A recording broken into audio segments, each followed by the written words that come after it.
if you've been carrying out steady-state CFD calculations in ANSYS Fluent, OpenFOAM or StarCCM, you've probably come across under-relaxation factors. Now, these CFD codes and many others often provide you with a number of different relaxation factors for many different variables, and you can change and modify these variables, and you may have found yourself that changing the values changes the convergence behavior of your CFD solution. Now, if you've wondered what these parameters actually mean and actually what they're doing when you change them, this is the talk for you. I'm going to be going through in detail what effect relaxation parameters have and what they actually mean and what's physically happening to the mathematics behind the scenes. This is going to be a 3-part series. In part 1, which is this talk, the first talk, I'm going to be going through the basics of explicit relaxation and what the relaxation factor actually means. And then in part 2 and part 3, I'm going to be extending this idea to cover implicit relaxation and actually showing you physically what the link is between relaxation and pseudo-transient simulations. So you're going to be getting a wealth of understanding from these talks. You're going to be learning about the relaxation factors, what they mean, what you can do, how you apply them. It's really going to be fantastic. So if you're looking forward to that, let's get into the talk for part 1 and let's learn about explicit relaxation. So I'm going to start things off with an example problem.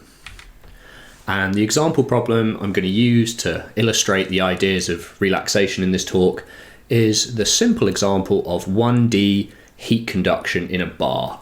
And you can see a diagram of the 1D heat conduction on the slides, which you can see there. The bar is divided into 4 cells, 1, 2, 3, and 4, and one end of the bar is hot and then the other end of the bar is cold. And because the bar is held between these 2 different temperatures, there will be a heat flux along the bar, which will result in a linear temperature profile between the ends of the bar if there are no sources of heat within the bar and the conductivity of the bar and the area are constant. So we end up with a linear temperature profile like this. Is the steady state solution to this problem. Now, in CFD, the majority of the time the cases are non-linear, and so to solve this problem we would use an iterative approach. Now, of course, for the 1D heat conduction in a bar problem which we have there, we could solve it with a direct approach. The steady state solution is linear, but for the majority of real CFD cases we use an iterative approach, and that means we take an initial guess for the temperature field in this case, and then we iterate through the solver, and each iteration we update our guess for the solution. And as the solution proceeds, a successful solution will get closer and closer to the exact solution until we get something after several iterations that's very close to the correct solution that we're actually looking for. So the temperature profile may evolve in a manner similar to something like this on the slide. Our initial solution is not correct and we get closer and closer to the actual solution that we want. And what I want you to think about to understand relaxation is imagine what would happen if during this iteration process we were to plot the temperature at the centroid of one of the cells in the mesh, so say cell 2 here. And each iteration, what we would do is we just plot on a line graph what the current solution is for the temperature at the centroid of cell 2. And of course, as this process carries on and we use the iterative solution method, what will happen is the temperature in that cell is going to change, and we hope that as our solution proceeds, we get closer and closer to the final solution, which is the temperature in cell 2 here. And this is just an example plot of what that temperature variation might look like as we converge. And we could of course use any of the other cells, but I'm just going to use the second cell in the mesh here for this example. Now, in many cases in CFD, the equations that we're solving are non-linear, and that can result in oscillations in the solution as we're converging. And it may look like something like this with the red line you can see there on the slide. If we plot, we may see some oscillations or some variations in the solution as we converge. And of course, if these oscillations are large, Because many problems in CFD are non-linear, if these oscillations are too large, we can get a diverging solution, so we don't actually approach the correct solution as we add more iterations. And what we would like to do overall with relaxation is we want to reduce any of these oscillations that may appear in the solution. And by doing this, this will increase the stability of the calculations and make them less likely to diverge. And that's particularly the case because CFD problems are non-linear. So reducing those oscillations reduces the changes in successive solutions. But how are we going to do that? How are we going to reduce those oscillations in the solution? Well, what I want you to do is to go back and think about that line plot of the temperature at the centroid of cell 2 that we introduced earlier in the talk. And what I want you to do is think about right at the end of that graph when we're updating the solution for the temperature at the centroid of cell 2. Now, if you remember, in CFD generally what we do is we solve matrix equations of the form sort of AT equals B for the temperature field, or AX equals B for a general vector field. And solving this matrix equation, we've got a 4x4 matrix, a column vector and then another column vector, provides the temperature at the centroids of each of those cells in the mesh. So in this case, solving the matrix equation and looking at that value for T2, that provides us with the temperature at the centroid of cell 2 there. And each iteration we solve this matrix equation again, and that allows us to update the temperatures in our bar there. And we've got 4 cells, so we have our matrices are sized 4x4.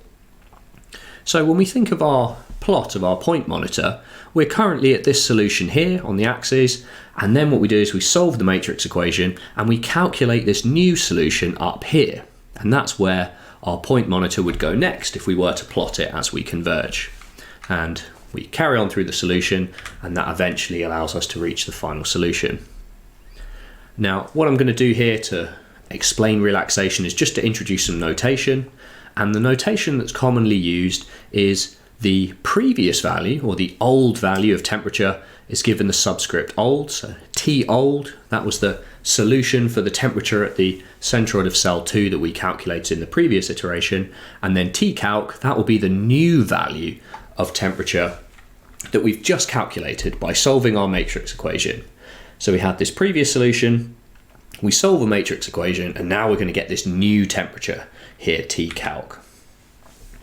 And the key to understanding relaxation in CFD is what we want to do is think about the difference between the calculated value and the previous value, and this is going to be the update to the solution.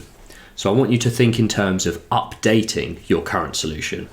We have some temperature, maybe this is 100 degrees Celsius, and then we have an update here which we're going to apply, and this may be an increase of 20 degrees, for example. When we apply that to our previous solution, we arrive at the new one. So we've gone from T old to T calc by updating the solution. And the trick with relaxation is what we want to do is we want to reduce the size of those oscillations. And the way that we do that is by not using the full update to the solution, but by only applying a fraction of the full update. And this also works if the temperature decreases in the next iteration or increases. What we're doing is we're only applying a fraction of the difference between the old and the new solution. And of course, this will reduce the size of any oscillations that we might have.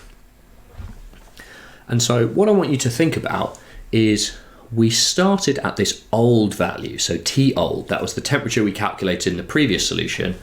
And what we've done is we solved a matrix equation to get the value that we think would be used for the temperature at the centroid of the cell. But what we actually do instead is we are going to apply a fraction of that update. So in this case, I'm just going to use a half. So what actually happens is rather than going along this dotted line from T old to T calc, we're applying half of the update. So we actually move along the red solid line to arrive at our new value here. And this will be the temperature at the centroid of cell 2 that we use for this iteration. And then we move to the next iteration. So this is actually the formula that we're using to calculate the new value of the temperature. And the important thing is to remember that we're calculating a value here, but then we're not applying the full update. We're only applying a fraction of the update, and we do that to reduce the oscillations in the solution. Now, some of you, of course, may have noticed that what we've actually done here is we've actually just changed the solution, because we calculated a value of t-calc. We solved a matrix equation. This should be the solution in this current iteration, but we've actually just changed the solution. So the temperature field in the bar is actually different to what we calculated in this iteration. Why is this okay? Why can we just arbitrarily change the solution? And this value of a half that we've used, we could have used something else. We could have used a quarter or a sixth. Why is this okay? Why can we just arbitrarily change the solution? Well, the trick and the key to remember is that we apply relaxation to a steady state solver. And what that means is that actually for a steady state solver, we don't care about these intermediate solutions. We only care about the final solution when the calculation has fully converged. So when we've run all of the iterations, we've run 1,000 iterations, say, and the solution has settled down to a constant value. When it's converged, of course, the calculated value, t-calc, will be equal to the value from the previous iteration, because when you're converged, you're not changing from iteration to iteration. And if we substitute that into our formula, we see that t is just equal to t old, and that when the calculation is converged, applying relaxation doesn't affect the final solution. It's only affecting those intermediate solutions. And that's why it's okay. We can apply a fraction of the update, because when we're converged, there is no update. The update is 0. And that allows us to make another very important observation here, is that not only does the update not matter, actually the fraction that we choose also doesn't affect the final solution. So if we think back to the small graphs that we used here, for our fraction, we used a half before, but we could use 0.3, or we could use 0.8, or we could use any other fraction that we want. We don't have to use a half here. And of course, what we see is that actually the smaller the value here, the lower the gradient of that line, and the smaller the change between the previous solution and the next solution that we're actually going to use. And when we're finally converged, this will just be a horizontal flat line and there won't be any change. And that's why actually the factor that we use doesn't affect the final solution, which is really important for relaxation. Now, are there any limits on the fraction that we use? And the way I'm going to explain this is just by thinking about the fraction that we just applied, originally a half, but could be 0.3 or 0.8 or 0.7. We're going to denote this fraction by the Greek letter alpha, and alpha is commonly called the relaxation factor. So all of those parameters that you see when you're wanting to update the relaxation factor, what you're changing is you're changing alpha. Alpha is telling us is the ratio of these two lengths. So it's the ratio of the actual update that we apply to the calculated update that we should apply if we applied the full update. And so we use alpha just to represent the fraction that we use here. And remember, of course, that alpha could take any fractional value that we wanted. We could give it 0.1 or we could give it 0.9. It's general and it doesn't affect the final solution. So when you choose your relaxation factor, this is actually what you're choosing here. You're choosing the gradient of this line relative to the gradient of that line there. And now just for some notation, if alpha is less than 1, of course this update is going to be smaller than the calculated update. But if alpha is greater than 1, there's no reason we couldn't apply an alpha greater than 1, you can see that the update is actually larger than the update that we calculated. And these two differences are often referred to as under-relaxation for alpha less than 1 and over-relaxation for alpha greater than 1. And I just wanted to make the small point here that it's most common in CFD to use under-relaxation, in which case alpha is most often less than 1. So from now on, in all the values that I see and we're going to talk about, I'm just going to be assuming that alpha is less than 1. And in some cases, maybe some not in CFD, you do sometimes see over-relaxation. But for us and for here, we're going to be using alpha less than 1 so that our update is smaller than the calculated update that we got from solving our matrix equation. Now, even though we solved a matrix equation to get that value of t-calc, which we got here, there's no reason why this has to be the solution of a matrix equation. The process of relaxation is actually very general, and you could apply it to other variables, not just the field values that we calculate by solving matrix equations. So just to give you an idea of another quantity that we could apply relaxation to, if we think of the ideal gas law, for example, if we're using a pressure-based solver and we've calculated the pressure field and the temperature field, and then we're using the ideal gas law to calculate the density field, we could also apply relaxation to this calculation as well, where we'd use the ideal gas law to calculate this value here, pcalc. That would be our updated value based on our previous value. And then what we do is we'd apply relaxation and a relaxation factor, so that actually the value of the density field that we use is actually down here, and the update to the density field is lower. It's not just for density, we can do this for the eddy viscosity as well in the turbulence model. Say for instance you're using the K epsilon model, you calculate the turbulent kinetic energy field and the turbulent dissipation rate field, and we use this equation to update the eddy viscosity. And this would of course give us mu t calc, that would give us the calculated value by solving this equation. But again, we could apply relaxation if we wanted and actually only update the eddy viscosity by this amount instead, depending on the relaxation factor that we choose. And of course, there's no restriction on the relaxation factor. You can generally use a different relaxation factor for every variable update that you use. And this is why if you look at your CFD code, if you're using Fluent, SimScale or OpenFOAM for example, you'll see a long list of under-relaxation factors here. You've got a value, for example, 0.3 for pressure, 1 for densities, 0.7 for momentum. And each of these values, each of these under-relaxation factors refers to the value of alpha that we're using when we update that specific variable. So for something like momentum or turbulent kinetic energy, that will be after we solve a matrix equation for the field of the turbulent kinetic energy. But something like the density, if we're using the ideal gas law, that will be the relaxation factor that we apply to the update from the ideal gas law here. So hopefully from now, you'll have an understanding of why there are so many different relaxation factors. Each variable can be updated with its own relaxation factor. Now, there are many different values here. You have values of 0.3, 1, 0.7, 0.8, 0.9. There are clearly many different values you could choose for alpha. So what's actually the correct value to choose for alpha for each of these variables? Because clearly there's a lot of variables to choose from. How do you know if you've got the right value for the right variable? Well, firstly, what we need to do is we need to understand what effect changing alpha has. So if you just consider this example case, again, we're plotting the point probe for the temperature at the centroid of cell 2 there. And in this case, the dotted line there shows you an oscillatory solution where the temperature field is oscillating around some value. And if we were to apply relaxation to this calculation, then we would expect alpha, of course, to reduce those oscillations, and the smaller the alpha gets, so the lower the oscillations in the solution field.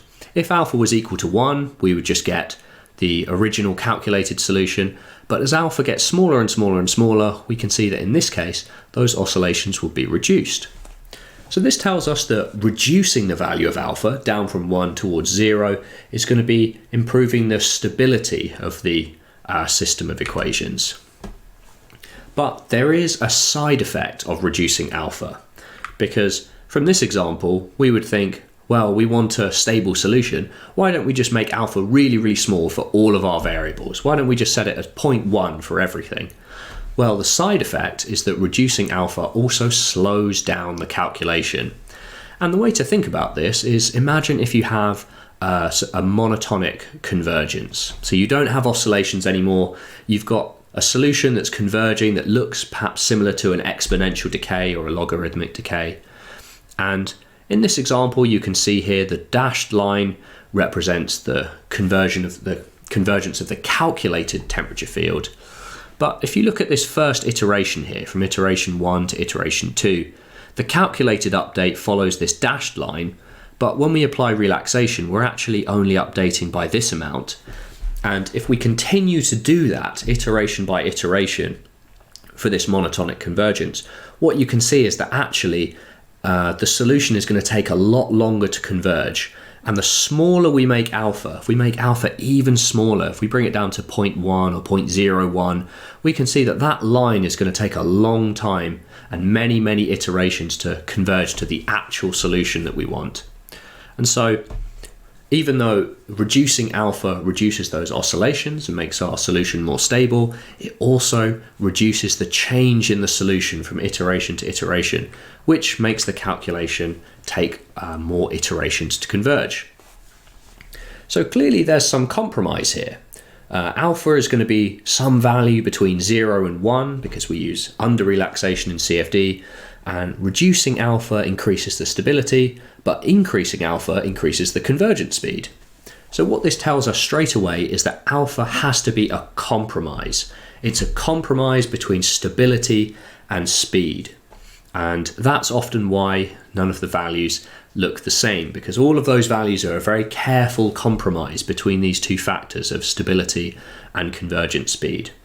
And actually, when you load up the CFD code, the values which you see in those boxes automatically are default values, which are provided by the CFD code. And those values have been chosen very carefully by the developers of the code to provide this good compromise over a wide range of cases. So many CFD cases are, of course, very different and have very different behavior, but the vendors of the code have hopefully tried quite carefully to get that compromise between the stability and the speed for a wide variety of common cases. So you can imagine if you were a CFD code vendor, what you might do is check some common cases, like you might check the flow over an aerofoil, for example, natural convection driven flow from a heated surface. You might try a range of different cases like this and may find that for one particular variable, the best choice for a value of alpha was around 0.4, for example, and that would be a good compromise, and you'd leave that as the default value. So this provides us with a very interesting observation for us as CFD users. When we're confronted with a CFD code with some relaxation factors, there's many of them, the first thing to notice is that the values, the default values there, are a good compromise for a wide variety of cases, so they're quite likely to also have pretty good behavior for our case, unless we're doing something unusual. And it also tells us that actually if we change alpha, we may get some improvement in behavior. Our case may get a bit more stable, or it may converge a little bit faster. There's no reason why those default values would also be optimum for our cases. And what I've got here on the slide for you is just an example of the type of behavior you might see if, as a user, you decide to change and play with those relaxation factors. And the plot you can see here, we've got the temperature converging with iterations again, and the red dashed line, which you can see here, shows the convergence for a relaxation factor of 0.3. Now, of course, if we were to reduce that to a value of 0.1, for example, what we'd expect to see is something like the blue line there, where we can see that the oscillations have reduced, the calculation is a bit more stable, but you can also see that it takes more iterations to arrive at the converged final solution at the end. So choosing and changing the value of alpha may provide some difference in convergence behavior, you'll see that, and you may find that small changes could improve your case or may even make it worse. So it's clearly quite a powerful tool, and there are some differences which you could make by changing that value of alpha for each of the variables. But there are definitely some cautions that need to be thought about before going in and changing the values of alpha, because there are lots of different variables and you could spend a long time changing those variables and you may never arrive at an optimum. But there are some more specific issues which you need to be aware of if you're deciding to change the value of alpha. And the most important one is that if you set up a CFD case and the boundary conditions aren't well posed, for example, or you have some error or some bug in your setup, then if the case is going to try and diverge, say for example this dashed red line, which starts off fairly stable and then starts to diverge as the temperature shoots up at a value of 0.3, if we reduce the relaxation factor, of course that will reduce the change in the temperature field from iteration to iteration, but the case will still diverge. If those boundary conditions are poorly specified, for example, then all that reducing alpha is going to do is just slow down the divergence of your case. And so it may not actually fix some key problems that you have in your case. And this is a really, really important thing to be aware of when you're choosing relaxation factors. And if you have, for example, an unstable case, and if you're trying to get it to converge and you're trying to change the relaxation factors, another thing which reducing that relaxation factor can do is it can hide divergence and sometimes even imply that your case is falsely converged when it isn't. And the plot I've got for you on the screen here is quite an extreme case, but you could see there that the red line diverges fairly quickly in the simulation, the temperature shoots up, and as a user you may think, well, why don't I just reduce alpha and make it really, really low, make alpha 0.001. And what you can see is that for those first few iterations the case appears to be converged, and if you were to stop your simulation somewhere in here, you may think that you have the converged and correct solution. But of course, if you run it on for more iterations, even though alpha is really, really small, the case does eventually diverge and you get a very slow divergence. So alpha can't always fix problems with your CFD cases, and it's really important to bear that in mind. And actually what's often good practice and better to do for your CFD case is if you're having problems getting it to converge, it's always best to try and find the root cause of your problem. What's causing your case to diverge? And of course there are a number of different things, but some easy things to check and to look at are your mesh. If you've got a poor quality mesh, maybe with some really poor quality cells. How about your boundary conditions? Have you got a complicated boundary condition setup, or have you got undesirable behavior? Have you got flow going the wrong way or penetrating through a boundary, something going wrong? What about your initial condition as well? Have you looked at the initial condition that you're initializing from? And also physical models as well. Do you have some very complex domain physics set up? And maybe you have some user-defined functionality or some function hook-ins to your CFD code that you've coded yourself. Are they working correctly, or are they actually forcing the flow to do something that it shouldn't? It's always best, if you're having problems with your CFD case, to try and find the cause of the problem first before just drilling down and trying to reduce alpha to force it to converge, because often it won't be able to suppress that slow divergence. And some basic troubleshooting methods which you can always try, and I hope you find some good success with these. Just some basic ideas which you can do if you want to try and find the root cause of your problem.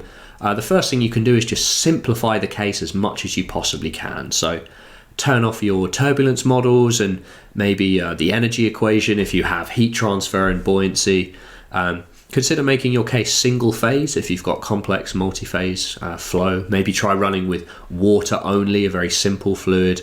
And if you've got a compressible flow, another thing you can do is reduce the flow speed. Try running in a subsonic flow regime. And by making all of these simplifications, what you can do is slowly home in on the problem and try and work out what is it that's actually causing the problem with your case. It may not be the relaxation factor as you suspected. So before wrapping up the talk, one thing I want to do is just quickly mention implicit relaxation to you.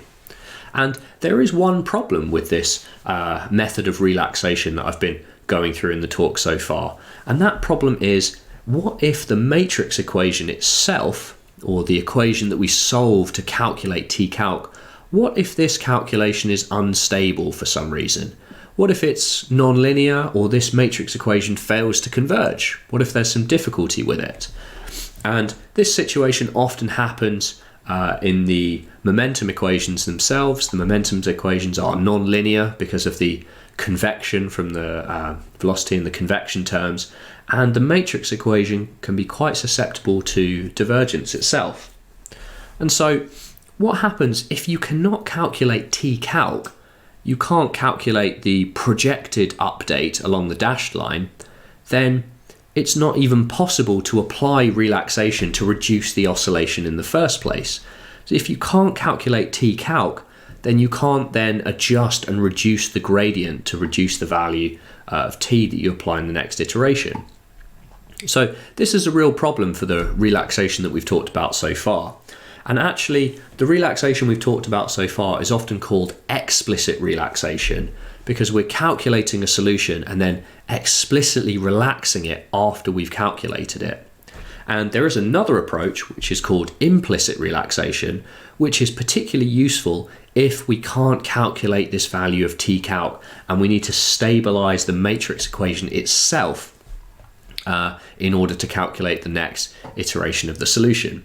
And definitely hold on for part 2, because I'm going to be going through implicit relaxation in detail, and you'll start to see some of the methods we can use to get around this problem. So let's just wrap up with a quick summary of the talk. Explicit relaxation is what we've talked about in the talk today, and it's used to change how a variable is updated after it's been calculated. So we calculate a density field, for example, and then rather than updating the solution to give that new density field, we change the update to the solution. And the relaxation factor, or alpha, gives you the fraction of the calculated update that's actually applied. So remember, it's the ratio of the two updates, and alpha gives you that fraction. And a smaller value of alpha will of course give you better solution stability, but it will also reduce the speed of the calculation, and you'll need more iterations to converge your calculation. And the default values of alpha that you'll see in the boxes in the CFD code, these are the default values which are chosen by the code developers to give that good compromise in the solution behavior over a wide range of cases. And you may find some slight improvement in convergence behavior for your particular case, but if you have a root cause problem with your CFD solution that's causing it to diverge, often reducing the relaxation factor won't be able to fully hide this problem, and you need to go back in and try and diagnose the root cause of the problem in your CFD solution. So that wraps up part 1 of my talk on relaxation factors in CFD. I'm really hoping with this introductory talk you've now got a good idea of what all of those relaxation parameter values mean that you encounter in the CFD code. You've probably now got a good idea of why there are so many different values and what each of the values actually refer to, and hopefully have a good idea of what effect it will have if you make those default values smaller or larger. Now, in part 2 of this lecture series, I'm going to be talking about implicit relaxation, which is used to stabilize calculations when the calculated value itself is unstable. And this second part of the talk is really going to improve your understanding of relaxation as a whole, so I really recommend stick around for part 2 and check that one out as well. It's really going to start developing a deep understanding of relaxation and how it's applied in CFD. And as always, thank you all so much for tuning into the talk and listening. I hope you've learned a lot from it. And of course, if you've got something to share, leave it in the comment section below. I do like to read all the comments and hear your feedback. And let me know how it went. Was there anything in here that was particularly helpful? And what would you like to hear from me in the future? So until next time, thank you all very much for listening, and I'll see you in part 2.